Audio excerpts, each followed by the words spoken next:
Ozeas. As a sports journalist, I've covered many of the world's top track and field athletes, including discus thrower John Powell. John started throwing the discus in 1966 as a 119-footer at American River Junior College. 6 years later, Powell had made his first of 4 Olympic teams. In '75, he set the world record at 226 feet 8 inches. John Powell may not be the tallest or strongest discus thrower in the world, but he is certainly the sport's best technician, and his knowledge can help you. All right. That was a nice looking throw. You went right down the line.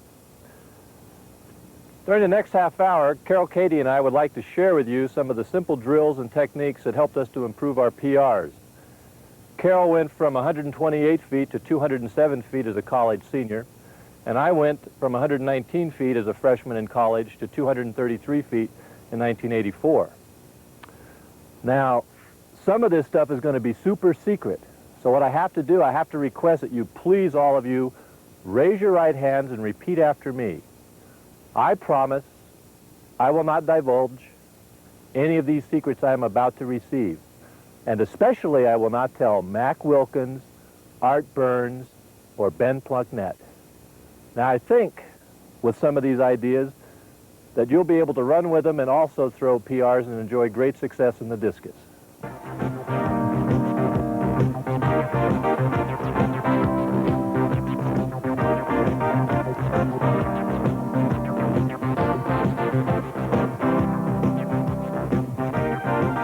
In the grip, you place your hand on the discus until the first knuckle rests comfortably on the edge. And then there are a couple of ways to approach it. The one I prefer is where you wind the discus clockwise into your hand until it feels kind of firm. The important thing on the grip, however, is that you find a comfortable position so that you're able to spin the discus. The discus that spins the fastest goes the farthest. And so you can experiment with that a little bit. Usually people find that if they can keep a 90-degree angle between their thumb and their index finger, that gives them the most stability in throwing the discus. Now on the release of the discus, for a right-handed person, it's going to come off the index finger in a clockwise fashion. Some beginners have a tendency to throw the discus out of the back of their hand. But if you're throwing it in a clockwise position, that's the best. And like I say, once again, the discus that spins the fastest goes the farthest. Now, in order to learn the discus release, there are a couple of drills that we do. One is throwing the discus right up, straight up in the air with an arm swing so the discus goes directly overhead. Another one is rolling the discus. It's similar to rolling a bowling ball. The idea is if you can roll it like that, the release is exactly the same in the throw. To make this interesting, what we've done, because it is boring to do some of these drills, is that, for example, in rolling the discus, we'll try to roll it between the 5-yard lines of a football field. We'll try to roll it across a football field, which is 160 feet. Additionally, sometimes we'll use a target and we'll try to roll right for that target for a little accuracy. This kind of breaks up the monotony of it and also helps us to learn how to release it properly.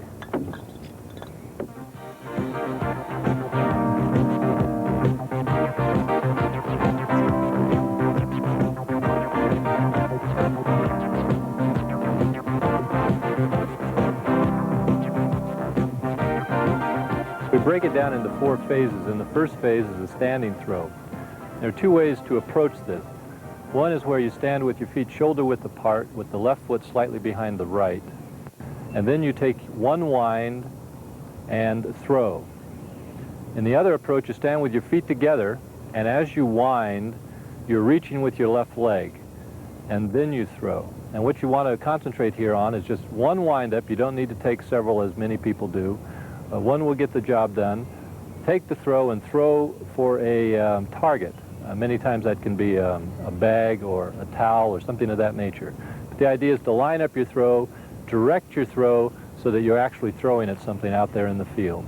The second phase is the step and turn. You start out at the back of the ring, you step to the center with your right foot. Now what we're working on here is the right foot turning in the center. This is a common fault for many throwers. They don't actually pivot their right foot completely, and we're concentrating on doing that. So we step to the center of the ring, we drive with the left leg, and we drive right around a bent right leg. And keep your back arched. Move to the power position, and you actually move through the power position and jump and throw. Once again, throwing for that target out in the sector.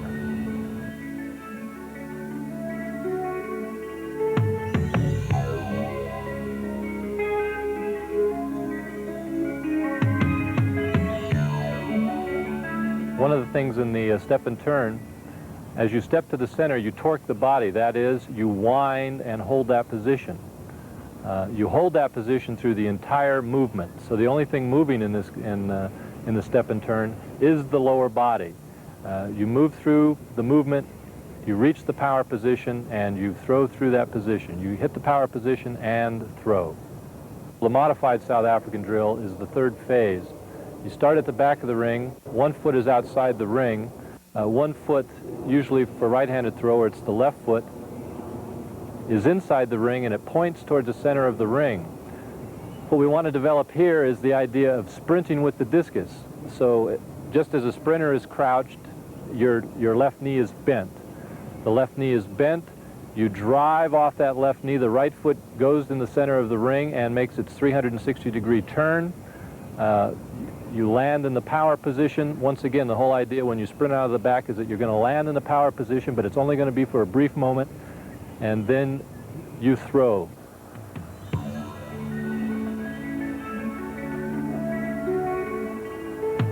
With a South African drill, you've got left leg drive out of the back. In the center, you're pivoting, and you have right leg drive. So it's like a piston. The first piston is the left leg driving out of the back, and the second is the right leg pivoting and driving at the front of the ring. Again, when you start, you wind and hold the torque position. Wind and hold that position so that the only thing moving are the feet. The key here is to keep the feet and the hips ahead of the discus. And you'll find that if you find a comfortable position where you just leave the discus right over your right rear, that you're able to keep the right foot ahead of the discus, and that when you do this, that you'll create snap. One of the ways many coaches talk about is hip hop or hip drive. So you'll notice that if you turn your right foot, this also facilitates the hip driving or popping. So turn that right foot, and it will cause your hips to pop, and that will allow the discus to snap.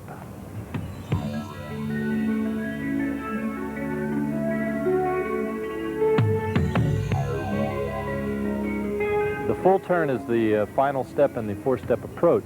All you really want to do is turn that left foot 180 degrees. In other words, it makes a half a turn out of the back and gets you into the South African position, because that's the most powerful position there is to develop speed in the discus throw.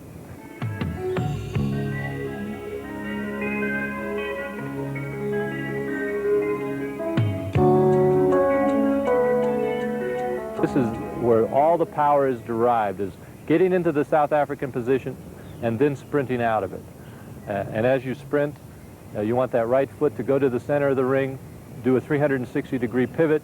When the left leg lands, the discus should be as far back as possible, and this will give you maximum distance. Now, when you're doing the full turn, it only requires one wind-up, really. You do this for a couple of reasons. It's economical. If you have a lot of people waiting in line, all you need is one wind. You should have thought about what you're going to be doing before you stepped into the ring. Now, you can carry the discus low or you can carry it high. The key is that you keep it behind your rear, your right rear in this case. And generally it's easiest to carry it that way if you carry it down low. As you drive and sprint across the ring, the drive of the left leg, if done correctly, will bring the discus up into a much higher position so that the discus is level with your shoulders. But it doesn't have to be level with your shoulders until you're in the power position. So those people who wind the discus fairly high, it requires a lot more strength to keep it up there, and we have found that if you treat this sort of like an ice skater, when an ice skater wants to go fast, their arms come in, and when they want to slow down from a spin, their arms go out. So in the discus, basically, as you wind, they can be out, and as you move towards the center, they will be in, and then when you reach the power position, they will come out again. So the sequence is out, in, out. And you should see this on good throws, where as a person is driving across the ring, the discus is low, and then it comes up as an action, as a reaction to the left leg drive.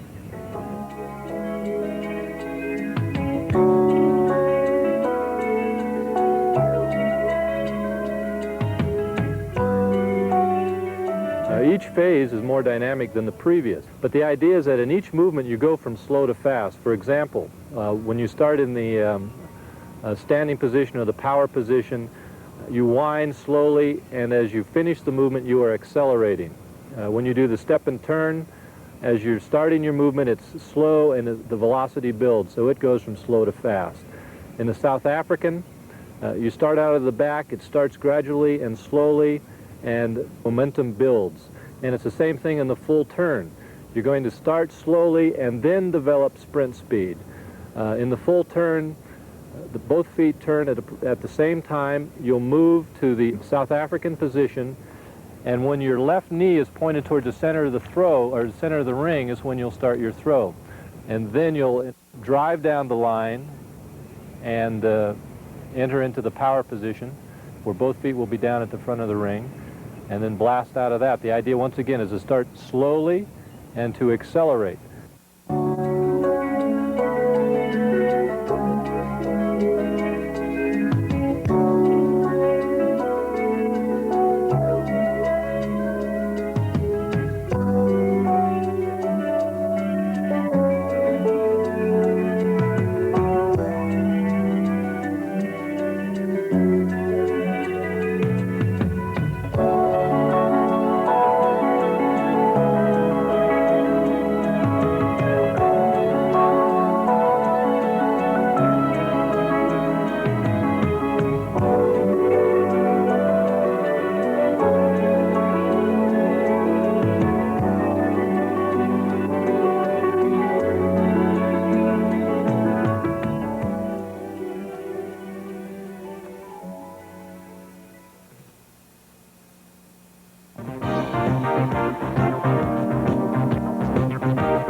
Here's some drills we want to show you. The first one is the walk and pivot drill.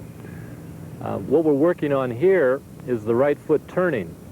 There are very few movements in life that we do that simulate this, so we have to, in actuality, do it ourselves. So as we're walking, you can be walking towards the discus area, you can be walking home, you can be walking in your local Alpha Beta or Safeway store on those nice floors.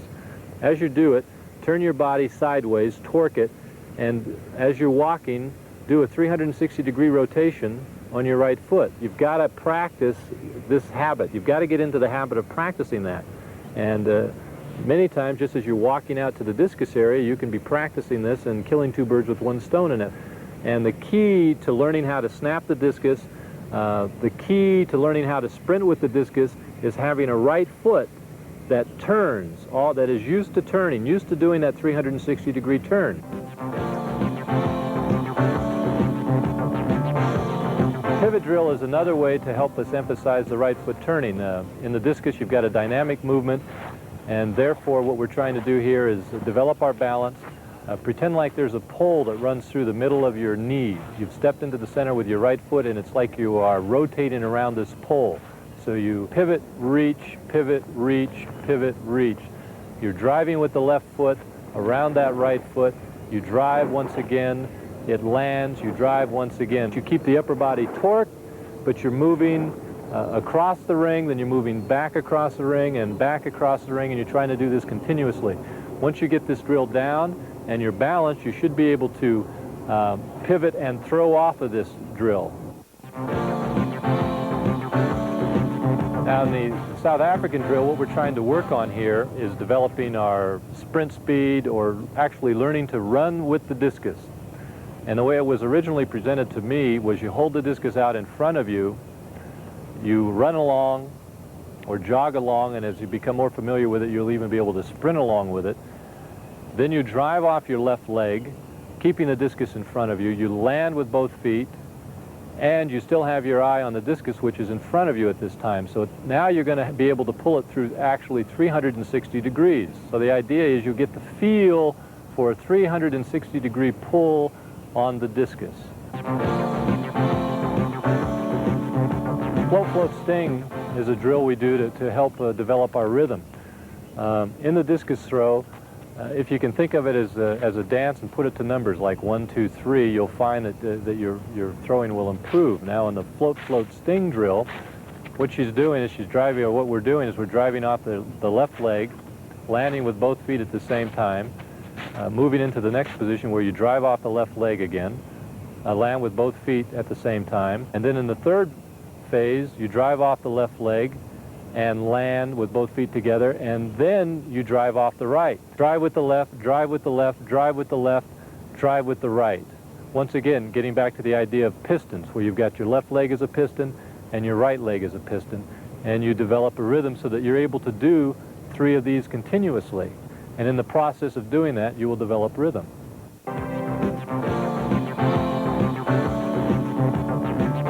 When I had problems with my technique, I found that sometimes by going through the movement backwards, it gave me the seeds to the solution of what I was looking for.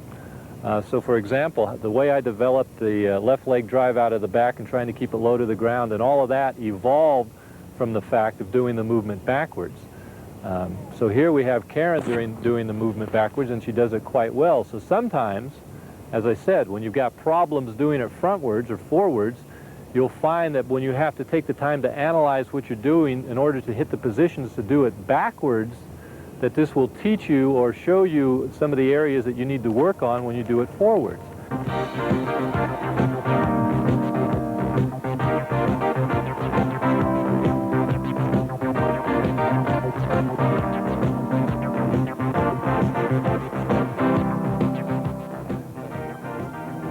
All right, let's start with a stance.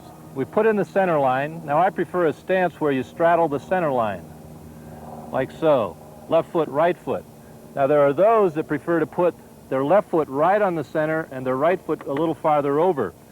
And when they pivot and drive, they feel they deliver linear, or develop linear power right down this line.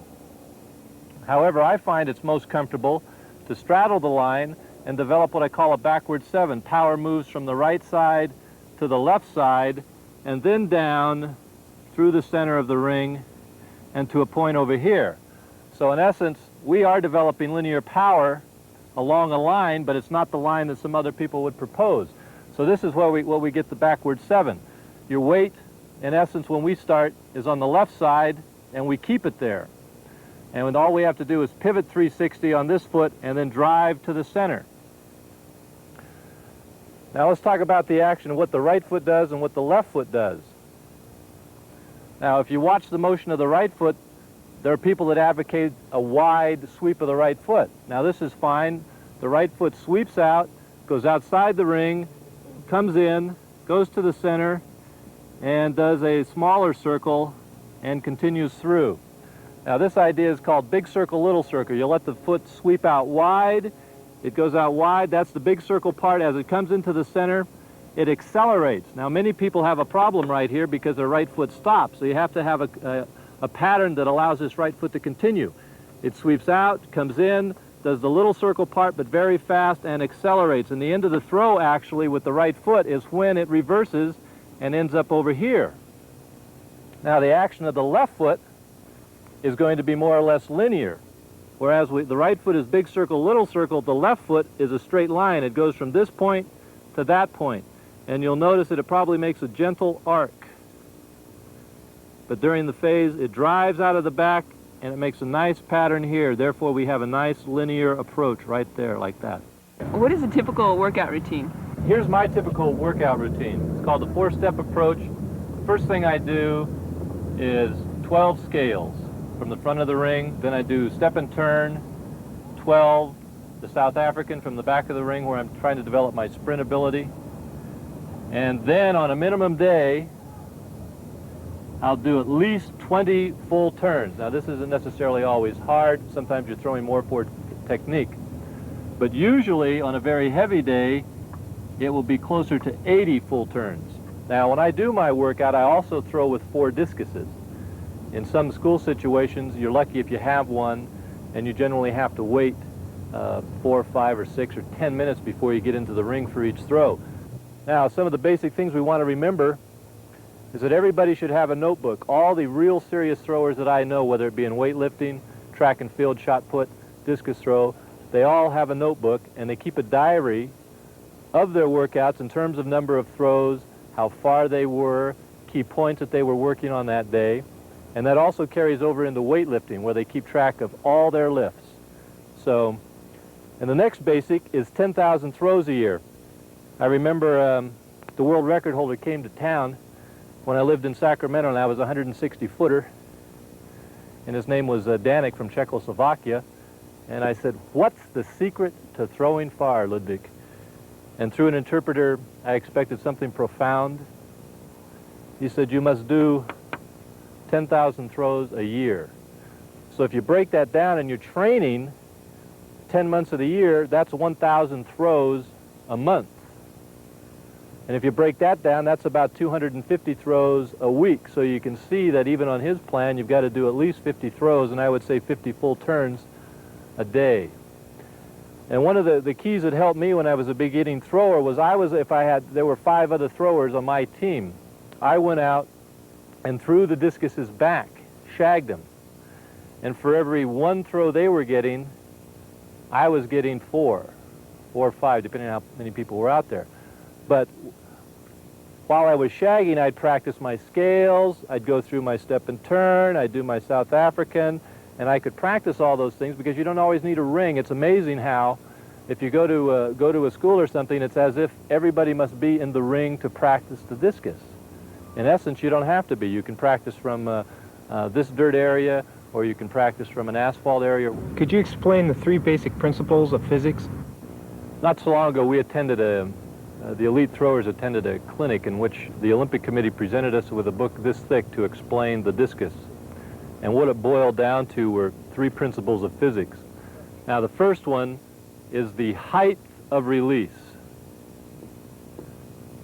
That is basically related to how tall you are, how high your shoulders are, and the fact that the discus should be released at the shoulder height. The second one is the angle of release on your discus. And what they tell us is that the long throws are at approximately 37 degrees. Now, how you figure that out is beyond me, unless you go out there with a little protractor or something. But the way you get feedback on that is if the throw goes out and looks like a line drive, that's probably what you want, as opposed to something that sort of floats out. And the third thing is velocity. Velocity of release. One that's going the fastest is going to go the farthest. So theoretically, if you've got one person 6 foot tall, another one 6'4", and they both have the same velocity, the one who's taller is going to throw farther. But there are some techniques that we can develop, learning how to sprint with the discus, learning how to snap the discus, and things of that nature that can improve your velocity here. I have a problem fouling a lot. How do I prevent this? All right, fouling was a common problem of beginning throwers, because when they're in the ring, they don't concentrate on staying in the ring. And as a consequence, many times you'll have an entire practice session where you'll take throw after throw after throw after throw and foul. So you don't have the habit of staying in the ring. And the way you acquire that habit is during a practice session, you make sure that you're concentrating on staying in the ring. We have a concept called the Tower of Power, no foul hour. So if your practice is from 3 to 4, during that time you sort of make a vow to yourself, or if you've got your coach out there watching, they make a note of how you're doing in terms of fouls. So the key is, during that time, you say, I'm not going to foul all my throws, or I'm going to stay in the ring, because all fouling is a bad habit in essence. I'll give you a little story. Brian Ofield's a notorious fouler, and Brian and I used to live together. And Brian threw a world record of 75 feet, and he had a warm-up throw of 84 feet. And I said, Brian, it's only because you don't practice staying in the ring. You could actually have a fair 84-foot throw. And Brian said, I'm going to warm up at 90, and then I'll stay in at 84, was how he approached it. What is the focal point and how would you use it? I'll show you first where the focal point is. If you're starting at the back of the ring here, here's your center line. As you pivot out of the back and drive, remember we've got our 7 here. As you drive, you want to pick up a focal point that is approximately, if this is 12 o'clock up here, your focal point is something that is over in this area. Now, and many times, we're throwing in a caged area. One of the posts acts as a focal point for us. Sometimes you'll have a tree in the distance, or it can be near. And what this allows you to do is, as you drive, you see the focal point. The discus will also move in the direction of the focal point. You will be able to see the discus and the focal point at the same time. When that happens, your left foot should be down. So by using the focal point, it helps you to get the maximum pull on the discus. As you're driving through, your left leg is driving and your right arm is driving. And they both should land simultaneously. The left leg lands in the front of the ring and the discus moves in line with your focal point. So at that point, you should have real good double support. Both feet are down. And at that point, you can explode from your power position. How can I get 10 more feet out of my throws? This comes under the heading of goal setting. Now, that great psychologist Henry Ford once said, those people who believe they can and those people who believe they can't are both right. So the key is, and the one that I have found that works, the easiest way for me to remember it is to say, yard by yard it's hard, but inch by inch it's a cinch. Now what that means is, wherever you are, let's say you're a 150-footer. Every 150-footer wants to be a 160-footer or a 200-footer. The question you have to ask yourself is, when am I going to be a 151-footer? By taking that 10-foot goal and breaking it down into smaller and smaller increments and making a deadline for yourself. So you say, listen, today I'm throwing 150, I've had my little towel out there, and today I want to throw 1 inch past it. You will find that by going 100% to reach a 1 inch goal, that you will achieve your goal much sooner and quicker. I have never seen anybody who was trying to get 10 more feet who actually achieved it, but I've seen many people who have tried to get 1 more foot or 1 more inch that have jumped up 10 feet. The key is to focus in on that goal, on the most realistic goal for you for that day. And that varies obviously from day to day, because some days are better than others. But if you're able to focus in on what you can actually take care of today, you will find that you'll get that 10 feet much quicker. These drills and techniques have worked for me, and if you practice them faithfully, they'll work for you. Good luck on your next PR.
The object of the 20-minute drill is to complete 360 repetitions in 12 different lifts in 20 minutes or less.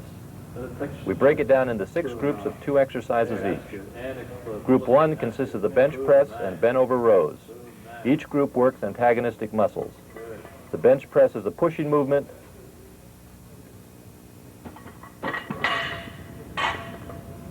and rows are a pulling movement. Now, experienced bench pressers have only 2 contact points, their shoulders and their derrieres. In other words, they do not lie flat on their backs. Do 6 sets of 10 repetitions. Do a set of 10 in the bench, then a set of 10 in the rows for 60 repetitions total.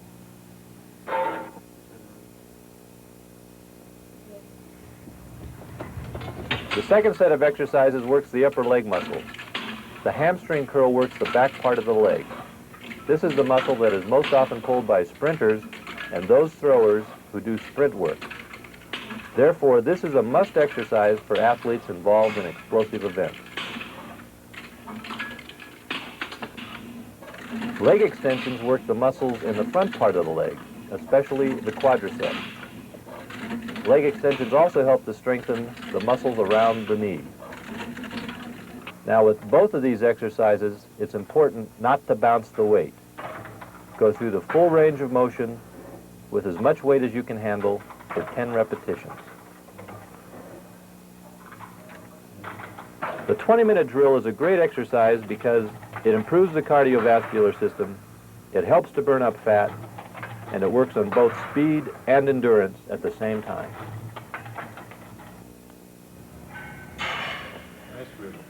The third group works the upper arms.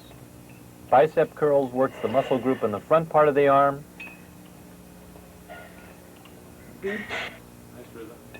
Tricep extensions work the muscle group on the back side of the arm. Now, it's important to develop the biceps because this is the muscle that acts as the brake for the tricep. The stronger the bicep, the quicker the tricep. And the tricep is the primary throwing muscle. The fourth group works the shoulder muscles. Pull-downs work the lats or latissimus dorsi,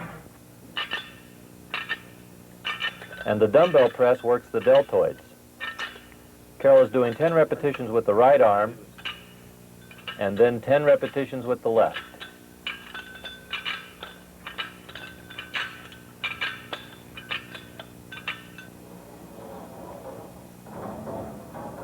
In this exercise, Carol is bringing the bar down behind her head.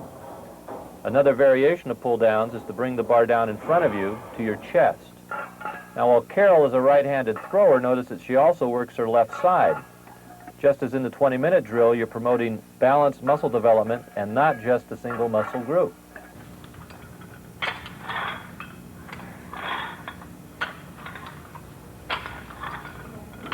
The fifth group works the oblique muscles. This is probably the most neglected muscle group in the entire body. If you can find your spare tire, you've found your obliques. Now, to get maximum benefit, it's important to use only one dumbbell. This isolates the oblique and gives it a good workout.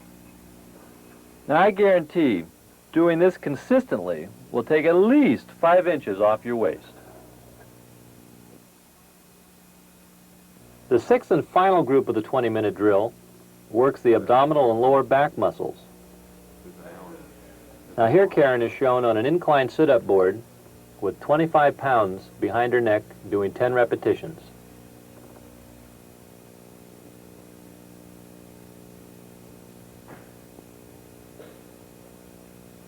Back extensions work the erector muscles located in the lower back. These muscles support and hold the body upright.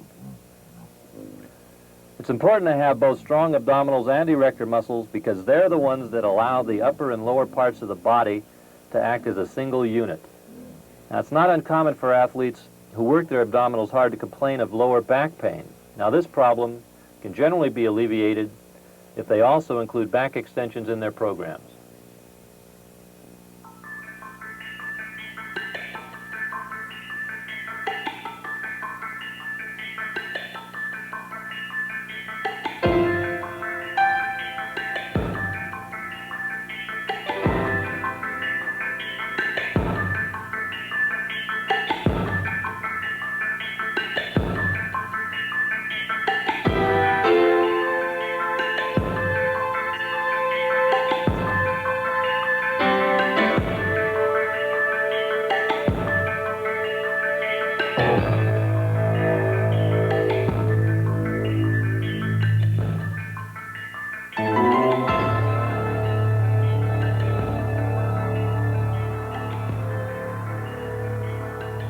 Now the first Olympic lift is a snatch, and there are at least 3 variations of it. Now you notice the wide grip that you have? The bar is going to move from the floor overhead in one continuous movement. Now here she's doing the movement from a hang, developing rhythm. You see how it incorporates a jumping movement? She actually goes up on her toes. Now here we have Brian, wide grip with straps. Watch how he goes up on his toes.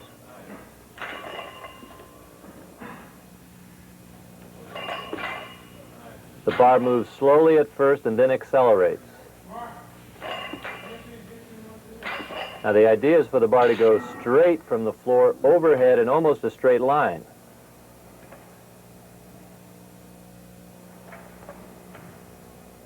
Now watch how close the bar comes to the body. It moves from the floor overhead in a straight line.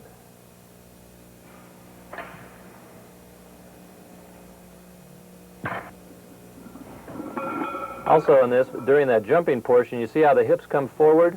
It takes the weight off the floor with the legs and the lower back, and then see how the hips move forward to help accelerate the bar. Now here's Carol doing a slightly different version of the same lift. It's called the split snatch. Notice how she jumps up, gets up on her toes, and splits, and the left leg goes back. Here it is from the side. Same idea. Bar moves from the floor overhead in a single movement. Notice how close to the body it is. It's a very dynamic lift. Now the second Olympic lift is the clean and jerk. Here we have Brian doing a power clean. Notice how the knees bend only slightly.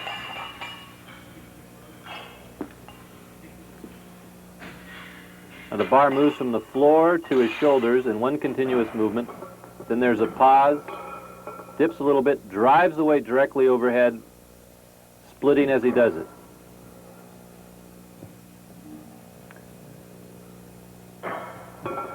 Now here we have a variation called the squat clean. You see how he goes down below 90 degrees, drives the weight up.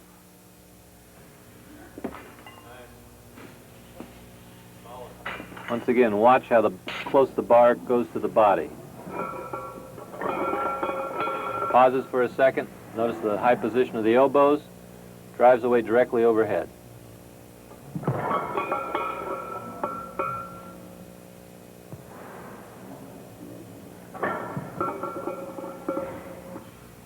Now the great virtue of these lifts is that they require strength, balance, and speed. Now here's Carol from the side. Notice how close the bar comes to her body. Pauses for a second, drives the weight directly overhead.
Front squats. These are a must for any serious Olympic lifter.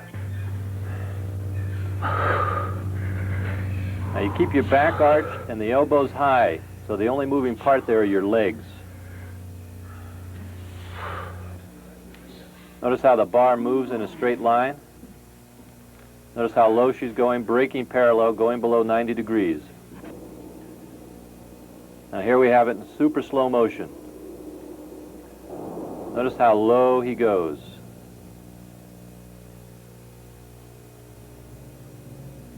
Keeps the back arched. Here's Karen during the back squat. You place the bar approximately 4 inches below the neck on your shoulders. And she's doing a rhythmic variation here. Down slowly and accelerates. Here's Carol, down to parallel, and up. So the rhythm is slow to fast. Down slowly, and then accelerate. It's almost like a jump. You're thinking jump, but you're not jumping. The muscles are reacting like it's a jump. Behind the neck, press. This is an essential for anybody who's a spin shot putter like Carol is. Develops a deltoid muscle. Bent over flies are a favorite of discus throwers. Now there are a couple of different variations of this movement. Here's one. On the bench, you lie flat on your back, and you have the option of doing them bent arm or straight. Generally for beginners, it's best to start with bent arm, and as you develop, move to a straight arm position.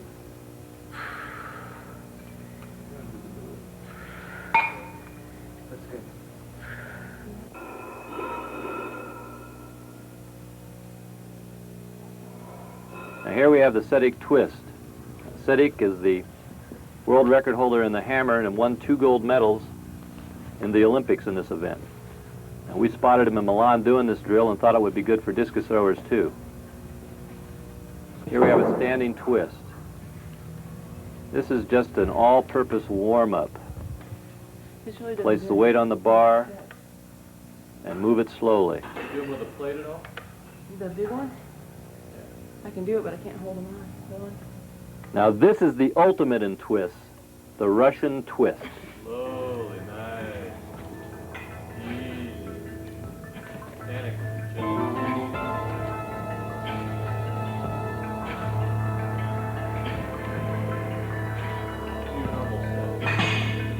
Got 20 more. Keep going. I can do a lot of talking while you're doing this, and people won't be believing you're still going.